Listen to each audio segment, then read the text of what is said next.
and welcome to On the Grass. I am Tom Gibson. I'm joined alongside next to me with Ella Barber, and today we have ex-professional footballer and Sky Sports pundit Clinton Morrison. Delighted to be joined with you, Clinton. How are you today? I'm good. Thanks for having me on. I'm looking forward to it. No problem at all. Thank you for your time Anytime. today. To start off, we've got a quick 30-second game for you. Are you ready? I don't know if I'm ready. I'm a bit nervous, but I think I'm ready. So, which element out of the player development module would you have liked a manager to have said to you an hour before kick-off as a player? You've got 4 options, Yep. and you're going to have 30 seconds to answer. All right then. Your options, you have physical, social, technical, and psychological. Your 30 seconds. Wait, hold on. I know I've got 30 seconds. What the best describes me in that? Is that what you're saying? Which one of those Yeah. would you have liked a manager to prep you with before going into a game? Oh yeah, come on. Yeah, I know that. Yeah, I got it. So your 30 seconds is going to start in 3. On the referee's whistle. 3, 2, 1. It's the one that gets into my head because I needed I needed that. I was a bubbly person, but the reason I was bubbly in the change rooms is because I was nervous before games. But if the manager gets into my head and says to me, "You're gonna have a good game. You're my main striker," then I'm full of confidence going onto the football pitch. But I needed that. Everyone knows me as a bubbly person, but deep down, I was the most nervous before a football game. Really? So I'm really telling you my secrets here. But I told you I'd be honest with you. Brilliant. That is quite interesting, actually. Yeah. Oh, just in time. So, going into now, what you're doing nowadays with Sky Sports, how is that for you, being a presenter? No, it's good to be fair. Listen, it's something, I think when you finish football and you're coming into the other side, you don't know what you're going to do. And everyone says, prepare for it. But I never really prepared for it. And I was thinking, so I think when I did finish football, there were times of me, and no one, I don't really share this with people, but I feel like you have to be honest and open.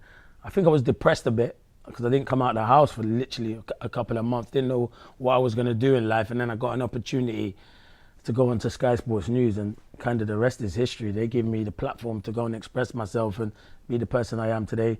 And I don't change. Everyone that knows me knows when I'm on the TV, I'm the same bubbly, funny character. And I just enjoy the job. But it's hard, the transition from professional football finishing day to day, where you're training and having banter and a laugh and stuff with your teammates, to go and not doing anything from day to day is really difficult. But when that opportunity came to work in the media, is the best thing ever. How did that opportunity come about? Did you know someone in Sky? Did they reach out to you? Yeah, I knew a lady, her name was Elizabeth, and she said to me, I knew her beforehand, and she was like, she worked for Sky Sports News. She said, come in and watch a game. So I was like, all right, I'll come in and watch a game. But I was nervous. So then, you're thinking, you see them doing it and you're thinking, oh, it's going to be easy. And then you realize there's millions watching this on Sky Sports News. So I did it and it went well. But the problem is I decided I wanted to go and look on social media. And I shouldn't look on social media because social media can be positive, but it also could be negative. Yeah. And the negative comments I was getting kind of played with my head. And I was thinking, is this really for me? But then I realized, as you go on and on and on, you're always going to get negative people that don't like you. But I get much more positive now, and I hardly get any negative. But at the beginning of when I was starting my media, yeah, you did get put down a bit. But I'd say to people, the people that are having a go at you, they're jealous of what you're doing. You'll have it when you do well and you progress, both of you, and be presenters. You always have negative comments because people are jealous that you're doing ever so well. And you mentioned that you was nervous before you done it. Was you more nervous before playing a game of football, or more nervous when you went into Sky Sports? Oh no, when I went into Sky Sports. I was always nervous playing football, but once I had that first touch, I know I'm in my element there. That's me. I know I'm not bad at playing football and I can score goals. And once I score the goals, I got the celebrations. You have to concentrate for the 2 hours that you're on Sky and make sure you say the right things and stuff like that. And as I said, it's going out there in front of millions of people and everyone's judging you, scrutinizing you. So you've got to be on top form. But now I just take it as just when I'm working on TV, I'm just with friends and we're discussing football. So it's just, it's more chilled now. But at the start, it was very nervous. Obviously, with Sky, you have to, you're watching a range of different games, Premier League, different leagues. But focusing on the Premier League, how different do you feel the Premier League is this season compared to past seasons? No, it's really different. I think It's more different now because I think a lot of the teams have spent well, and it's going to be really competitive. They've brought in VAR, which we've had it for a few seasons now, and it's still up and down. I do like VAR, but I think the people that are in VAR need to stop eating and having lunch and watch the games, because some of the decisions they're making, it's look like they're watching something else and they're rushing in. Oh, no, yeah, no, overturn it. Oh, it's a penalty. Take your time. You've got so much time in the VAR. Take your time. So other than that, the Premier League has moved on. Obviously, it's got a lot of money in it. Players are getting ridiculous amount of wages, which is good luck to them. They're in an era now where they're entertaining, and you probably, out of every sport, that is the most watched sport, and everyone loves football, and the Premier League is outstanding. So yeah, it's a fantastic league. I will say, and you'll probably ask me a question now about who do I think will probably go on and win it, and I'm gonna have to say at the start of the season, I said Liverpool. Yeah. And I'm not changing my mind even over the last previous 2 results, but Arsenal are gonna run them really close. Okay then. So with VAR, what you mentioned there. Yep. You mentioned obviously they can take the time. Yeah. One of the things that was scrutinised a lot with referees was how long it was taking. Yeah. Fans were getting so annoyed. If you're in the stadium, if you're watching it on the TV, you can hear, you can understand it more. Do you feel they should take more time? You'd rather it be a longer process but a correct decision than as you feel it being rushed into an incorrect decision? Yeah, definitely, because it can decide titles and it can decide people getting relegated. So take your time when you're in VAR. The semi-automated offside has helped this season. I think it's helped, because last season you're probably drawing it with rulers to see if they're in line of play. I even got it sometimes out at work as like, yeah, maybe he's just offside. So I do feel like it should go in favour of the attacker, but it doesn't now. So I do think those kind of the offside decisions, they're right. And also what I like is the referee now having to explain to everyone inside the ground of why the goal was disallowed, or why the goal stood, or why the penalty was disallowed, because I think that's better, because last season and a few seasons we're sitting there and no one knows. They just said VAR checking. But yeah, you hear it. I was in the ground on the weekend. I was at Villa Fulham, and they had scored a goal, and it was like Villa scored a goal and it said VAR checking, and the groans that you hear from the fans, they always worry that it's going to be disallowed, and you can't really sometimes, I think, as a player, celebrate. But I do think they need to take their time. I do think VAR will work in the long run. I do think it is good, and I do think it's really important because it can decide big decisions. So yeah, just take your time. Like, as I say, you've seen it before where we got clips last season of where they were in VAR and everyone was shouting and at each other and talking over each other. Just relax. I know it's in the heat of the game, but I think that both teams will want the right decision, and management and fans. Yeah. What's that like in the Sky Sports studio then, when you have Mike Dean, who refereed in the Premier League for so many years? Yeah, he's funny. He's my mate though. We stay in a hotel on a Friday, and I always pick him up when we drop him into Sky, and I always just take the mick out of him. And I was like, who would have thought you, of all people, I'd be given a lift into work? Because when you were refereeing me, you was the most annoying referee out there, like proper annoying, giving me yellow cards. But actually, Mike Dean, I get on really well with him. He's a really nice guy, and he's so different to what you see when he was refereeing to off the pitch. Like, we got such a special bond and a connection. It is quite good, but I love winding him up, because I always say, you're not doing what, you've got it wrong again. Because what you lot see is different. Like, he'll say, yeah, he gets it right, but off camera he'll be like, oh, I thought maybe it was onside, and it wasn't offside. So I said, what are you doing? What are you doing here? But he is good.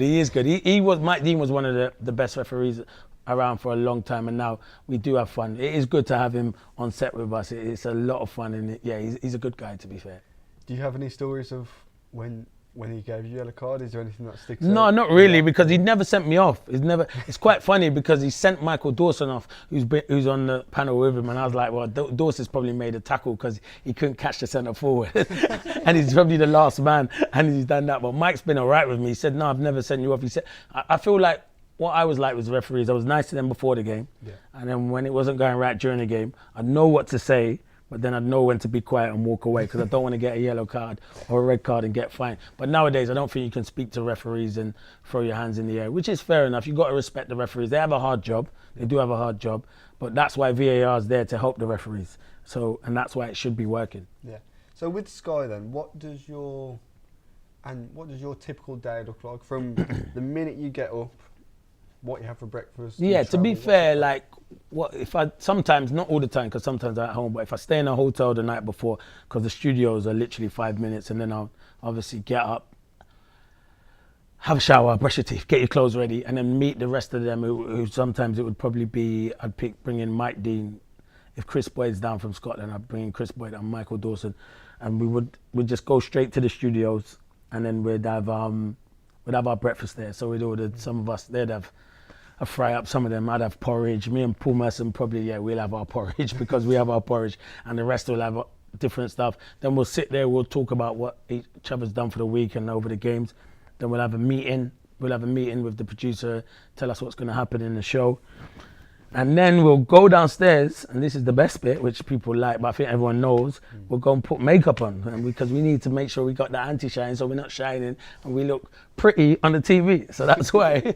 So we have the makeup on, and then we go on the show, and we work from 12 till 6, and it's just, it's good fun. But it's the people that I work with are special people at Sky. They're really good people, and there's a good connection, and I love my job, and I love going into work every day, because every single one of them I get on well with. Listen, there's people that you get on with a bit more because you speak to them more regular, but I like every single one of them, and we have a good laugh, and it's good fun. Yeah. Final one from me. Yep. Which is better, being a footballer or being a football pundit and presenter? Oh, that's a good one, to be fair. But I would have to say a footballer's the best thing. When you love scoring goals and entertaining on the football pitch, and having arguments with defenders and referees, that's the best thing. But I do love my pundit. This is the next best thing other than being a footballer, for sure. But the best thing is being a footballer, trying to entertain people. Brilliant, thank you for that. No worries. We'll go into a brief break now, listening to what is next at Derbyshire FA.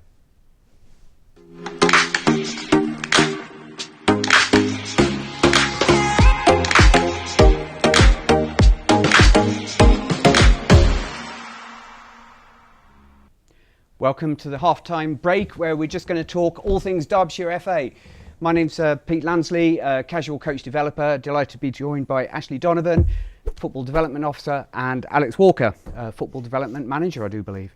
So since we last chatted, you were at Keddy Road with us in the summer at the University of Derby. Alex, what are the updates? Yeah, well, I mean, obviously things are moving really well in the coaching space. It's great, obviously delighted to be here today for Clinton's episode of our On the Grass podcast. But at the same time, I think we're really moving things along in terms of our coach development plans. I think we're really delighted to share that we've now appointed a coach development officer as well, who will come and work really closely with Ash and yourself, of course, as one of our casual coach developers to really identify those next generation of club coach leads. And what we mean by that is people within grassroots clubs that have the qualities and skills to become coach developers in their own environment. The person who we appointed, Steve Pritchard, has done the job previously. He's delivered courses, B licenses, C licenses, worked for the FA, worked for Villa, works at Derby currently.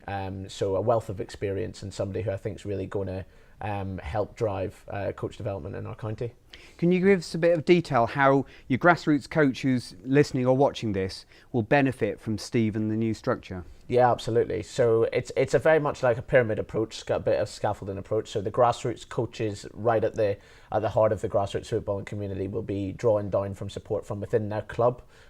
People who we're looking to identify as a county FA that have the skills to become coach developers within their club. So those coach developers will then draw down support from the likes of yourself, from the likes of Ash, from the likes of Steve, to make sure that they've got the content, the knowledge and the skills to be able to disseminate that back into the grassroots clubs. But yeah, the grassroots coaches themselves are going to benefit greatly from this increased geographical approach. It's going to be more targeted, it's going to be more specific, I think, and also far more in their own environment. So we're not asking people to travel out with their own club settings. We're not asking people to only do online stuff. You're really going into that club itself, these thriving community clubs that we look to identify now, and making sure that people are getting learning in their own environment. Sounds good.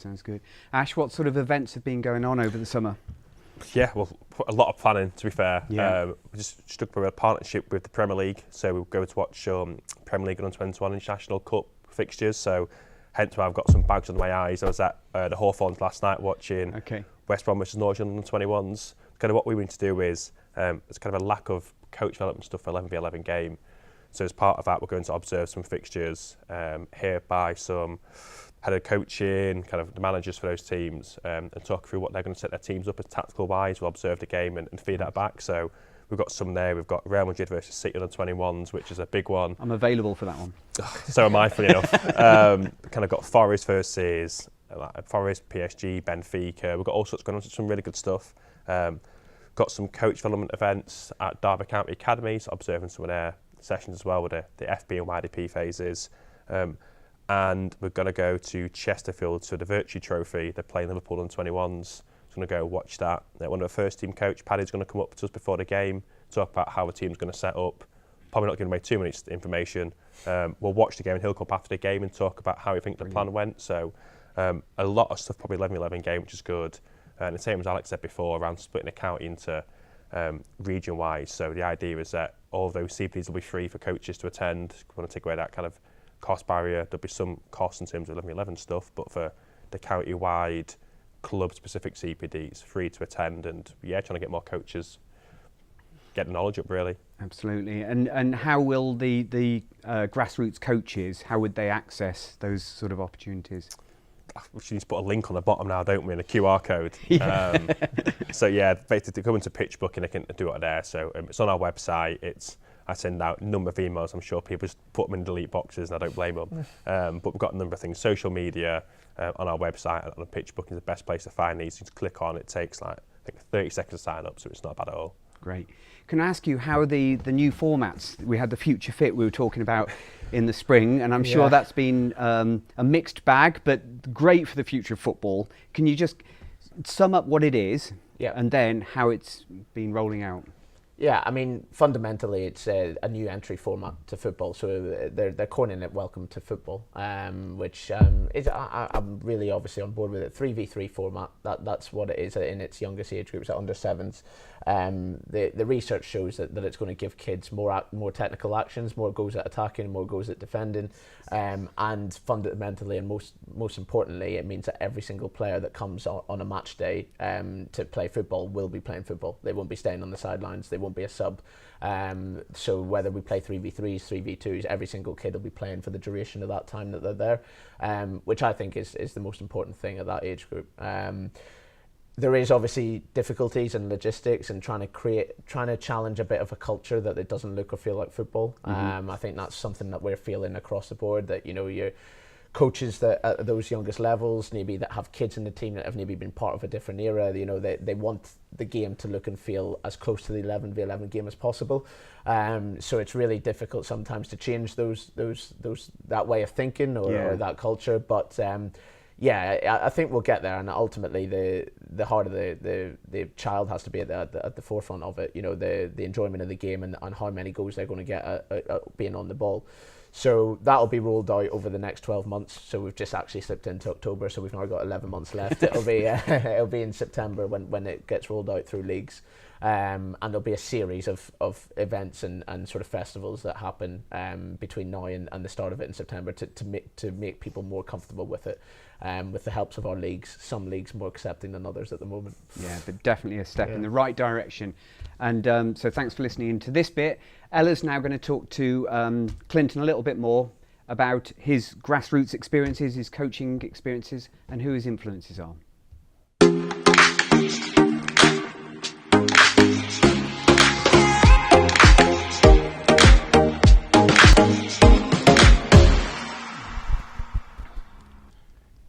Welcome back to the On the Grass podcast, where we're joined with Clinton Morrison.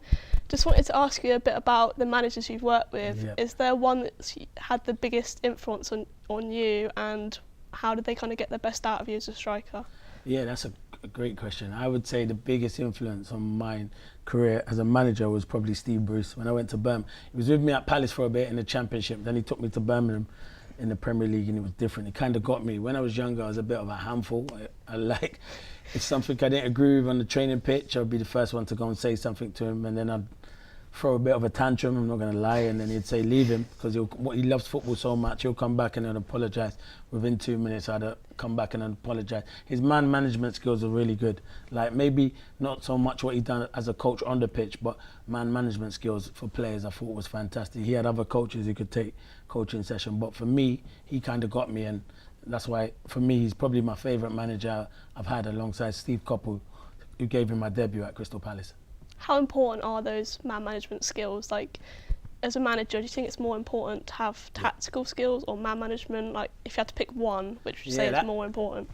Very good. I would probably say man management. Tactical, you should know as a manager tactically it's good. Like, if you look at it now, and I think Pep Guardiola is probably tactical and management. He's got both of them put together, but that's because he's won everything. It's probably one of the best managers around. So Alex Ferguson probably was the same at that. And now you look at managers like Jurgen Klopp, probably man management skills fantastic, one of the best. I love Jurgen Klopp, the way he hugs his players and he's always involved with them. So yeah, every manager is different, but if you can combine them together like Pep Guardiola, then you have a super manager. But I do think it's big, and I think more so strikers love to get loved, an arm around the shoulder. When you're having a bad time of it, you're turning around, you're thinking, who can you look to? And if your manager's still got faith in you, it gives you so much confidence. So yeah, two good questions though. You're putting me on my toes there. For a striker who's going through a goal drought, what do you want as that striker? Like, what do you think coaches can do to support them and help them get that confidence back? Yeah, well, you saw it recently. I think Ollie Watkins was going through a goal drought, and everyone keeps talking about it. And when you're at a big club, and you're playing in the biggest league, everyone's gonna talk about it. But I think for a striker, what you got to keep doing is getting in those positions. The day you stop getting into those positions is the day you won't score. You have to keep getting in there. It's the same with someone like Man United, Šeško. Everyone's judging him at the moment. He's only just come to the Premier League. Give him a bit more time. And yeah, he has missed a few chances. I'd be more worried if I'm not getting the chances. That's what I'm being more worried. If you're not getting chances, then you've got to look at yourself. But if you're getting the chances, eventually one will go in. How are they going? They come like buses. Once you get one, they just keep coming and coming. So keep getting into them positions and keep working hard on the training pitch. When I was in a situation like that, even if no one wanted to come and do finishing with me, I'd get like around the balls and just keep hitting the target, but just keep trying to hit the corners, not the middle of the goal, even if there's not a goalie there, because you know if you hit the corners, it's going to be difficult for the goalkeepers. I wanted to ask you a bit about the evolution of the number 9. Obviously, we're seeing more false 9s and fluid front threes. Is that something you like to watch now, especially as a pundit, or do you prefer the traditional striker? Yeah, to be fair, I like the traditional 4-4-2 because it was me, but I don't know how I would be in this number 9, because the number 9, you have to do too much running and work too hard. If you've got two strikers, you can complement each other, but it would be different. I think if you've got two exceptional wingers either side of you, it's so different. I don't think anyone does the 4-4-2 anymore. I think the only one who would do it if he came back to the Premier League would be Sean Dyche. He's done a lot of that at Burnley, but if I can think off the top of my head now, everyone loves that traditional 4-3-3. It's just changed. It's like when people say low block. What is that? Just get back into your shape and defending your numbers, but they call it a low block. It's just different names, and as you get older and you go through the times, everyone has different words they want to say. But no, that's where football is changing and it is evolving.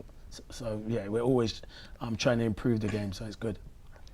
If I could just jump in there quickly. You mentioned about some of your playing days there. I've got a date for you and I want to see if you can remember what happened on this date. Wow.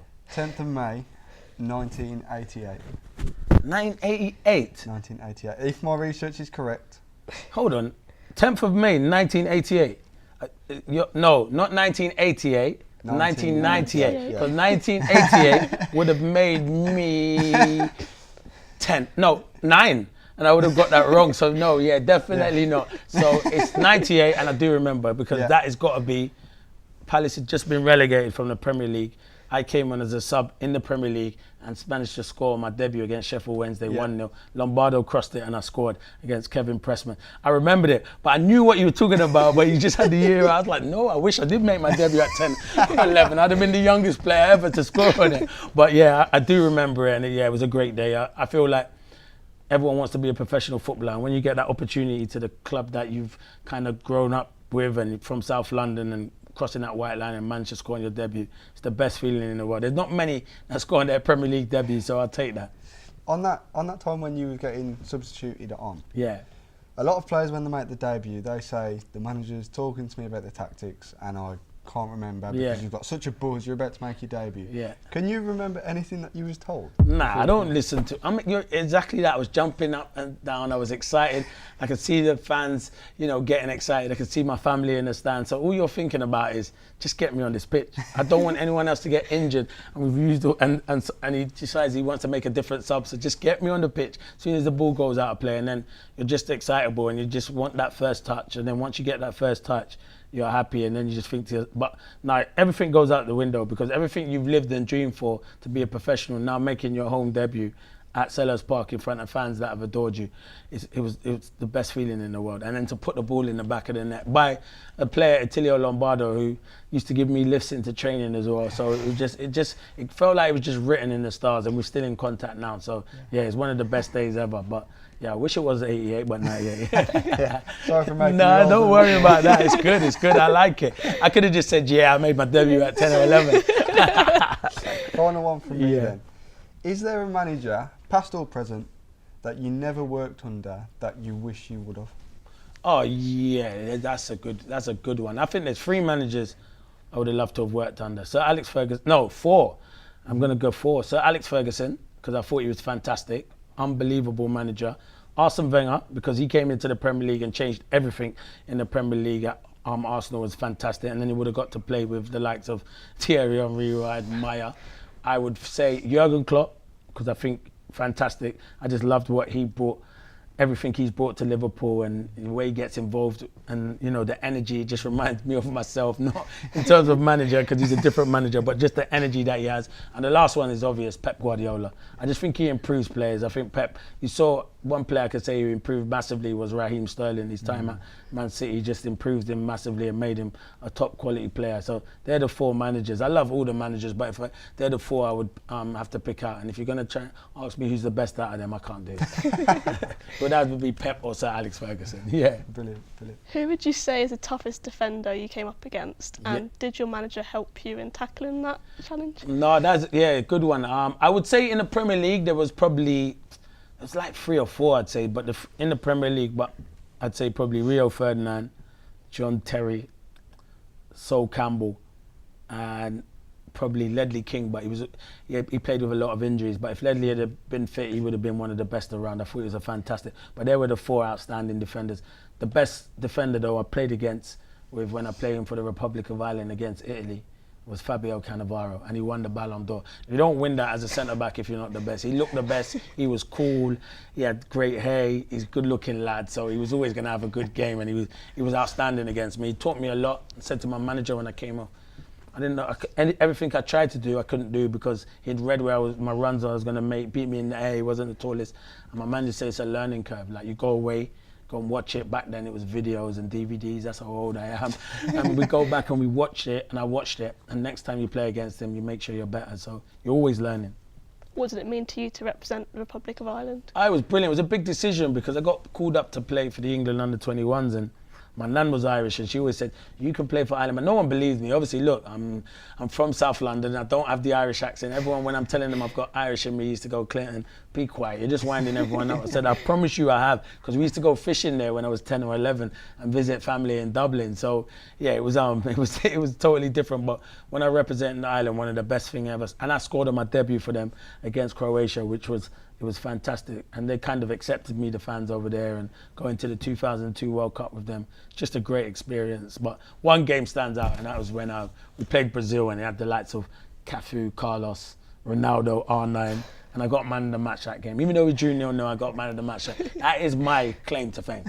Playing against the best and getting man of the match.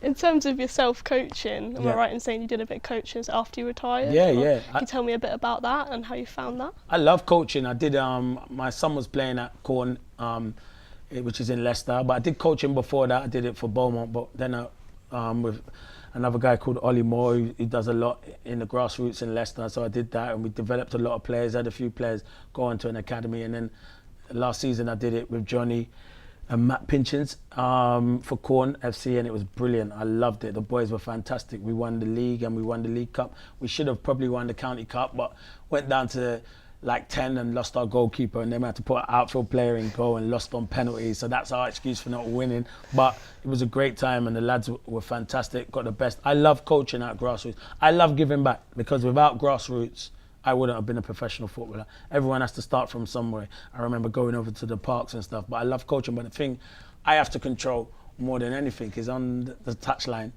I'm so like vocal, where sometimes some players can take it and some players can't. So you have to look at yourself and say, the ones who you know who need, like, you know, kind of, come on, you've got to be better than that.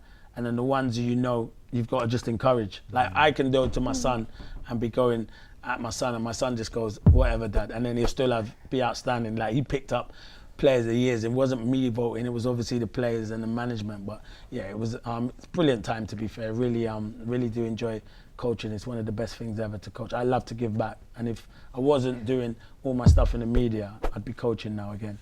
Now you've coached and done some punditry, do you kind of sympathise with your managers, and do you see them in a different way that you played under? Oh, definitely. I totally sympathise with them, with the way I used to act towards my manager. If my manager would say something, I'd say, you don't know what you're talking about. It's totally different. And now I'm on the other side, and the player's going like that, throwing his hands at me. You do get irritated as a manager, because you're thinking you should really respect your manager. So I've always said it. All my old managers that, you know, I've met before, I've always said I apologise for how my behaviour was, and I was a bit out of hand. I thought I knew it all, but I think as a youngster, you do think you know it all, but it's not until you come out of that side and go into something different that you realise these managers were trying to help you, and they know it. They've done their badges, so you learn a lot. But I do enjoy the coaching. The coaching is really good fun. I love to give back, and when you see youngsters like performing on the stage, and then they go on and they're in academies. Even if I played like a 1% chance of helping them, it's brilliant. And it's quite good where people can come and ask me for advice, and they literally sit there for 5-10 minutes and listen to what I have to give them, and that's the most important thing. And then we're going to go into a game of this or that. Yeah. So I've got a few noted down. This or that? Fire. Okay, I like quick this or fire that. answers, literally quick. like Yeah, just one say or this two or words, that. this or that. All right, yeah. VAR, no VAR. Do you want me to say yes or no, or just this and that? So you just pick one. Pick one or the other. This. No, sorry, I've gone wrong. Let's do that again. How stupid is that? No, sorry, do it again. I don't know why I said this or that. It's because I thought it was this or that. Don't ever show this out. We need to cut this. Oh, I get what you mean. It's good banner, but go. I meant yes you for meant VAR. Sorry. Yeah. Oh my gosh, how have I done that? It was going so well. Anyway, it's good TV, isn't it? It's good TV. Saturday, 3 p.m. kickoff or midweek under the floodlights? Oh, midweek under the floodlights. Selhurst Park or St Andrews? Oh, that's a tough question. I knew that was coming. I will have to say Selhurst Park, because I was there 9.5 years. But I love Birmingham. Love Birmingham. Oh, yeah. Win the World Cup, win the Champions League. Win the World Cup. World Cup. Yeah. Score a header or score a volley? Oh, volley, I couldn't. Have you seen my head? I could use my head. Struggling there. Volley's better technique. Better technique. Yeah. Radio, TV, punditry. TV punditry. I love being in the TV, but I also like doing my radio stuff live at a game, but TV punditry. And then finally, long ball or play out from the back? Oh, play out from the back, but in the right areas. I see too many teams now trying to play out from the back, and they get impressed. Sometimes it is good to go up the field and turn teams instead of keep playing out from the back. When Southampton got relegated and they kept on doing it, you've got to make your decision to go from back to front. Yeah, exactly. Yeah, that was quite good apart from this and that, wasn't it? Yeah, where I mucked that up was this quite and good. that. Okay, sorry, my fault. No, I totally went mind blank. But very good questions. I really did enjoy it. It was good. Really did enjoy it. And keep up the good work. And hopefully I'll see you on the TV screens one day, both of you, because they were really good questions. Thank you. Thanks for watching On the Grass podcast. We'll be back soon with more guests and more episodes.